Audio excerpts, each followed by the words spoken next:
নমস্কার Facebook family, তোমরা সবাই কীরকম আছো? আশা করি সবাই ভালো আছো। কমেন্টে বলবা কে কে ভালো আছো, কে কে ভালো নাই, সবাই কমেন্ট করবা।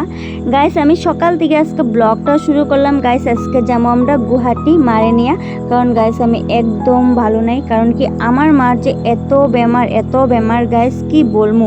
বয়স হলে যা হয়, মা, আমি আর বৌদি আর ছোট বাইসতে আমরা তিনজন আইছি ডাক্তার দেখাইতে। গাইস, আমরা ডাক্তারের রিপোর্টটা দেখাইছি, মারে যে সিটি স্ক্যান করছি ওই ডাক্তারের দেখাইছি। দেখানোর পরে সিটি স্ক্যানে কিচ্ছু ধরা পড়ে নাই গাইস। তারপরে আমরা ডাক্তারের বললাম যে কবে যেতে লাগবো, তো সামনে সোমবারে আবার যাইতে লাগবো, কারণ কি ওষুধপাতি কিছু নেই।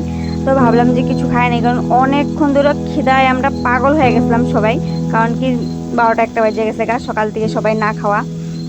তো খাওয়ার পরে আমরা যে বাইরইছি, বাইরনের পরে আমরা ভাবলাম যে কি করা যায়, এত দূর আইছি আর হলো আয়া ডাক্তার দেখাইছি, এত ভিড়। ভগবান, তোমরা না এলে বুঝতে পারবে না যে এই হাসপাতালে যে এত ভিড় হয়।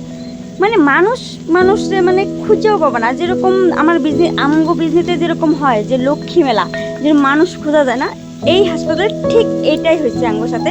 যে আমরা মারে বৌদিরে সব আলাদা হয়ে গেছিলাম, কারণ আমরা খুঁজে পাইতেছিলাম না। গাইস, আজ কলকাতা যাওয়া যাক। গাইস, আমরা আঙ্গো লাগছে খিদা, কারণ বাচ্চার খিদা লাগছে, কারণ আমরা সিঙ্গা খাই, পেট ভরে নেই।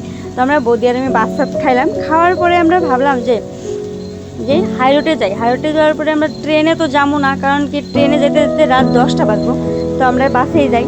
আর মার নিয়ে আমরা অসুবিধা করছি, বাসে যাইতে পাবো না নাই, এটা নিয়ে আমরা সবাই মিলে চিন্তা করতেছিলাম। কারণ কি ট্রেনে মা শুয়ে আইছে, আর এত গরম আজকে, বাপরে বাপ। তো আমরা একটু বরফ খাইলাম, বৌদি আর আমি বরফটা খাইছি, কারণ কি মা খায় নাই, কারণ কি মার দাঁতে বলে পোকা।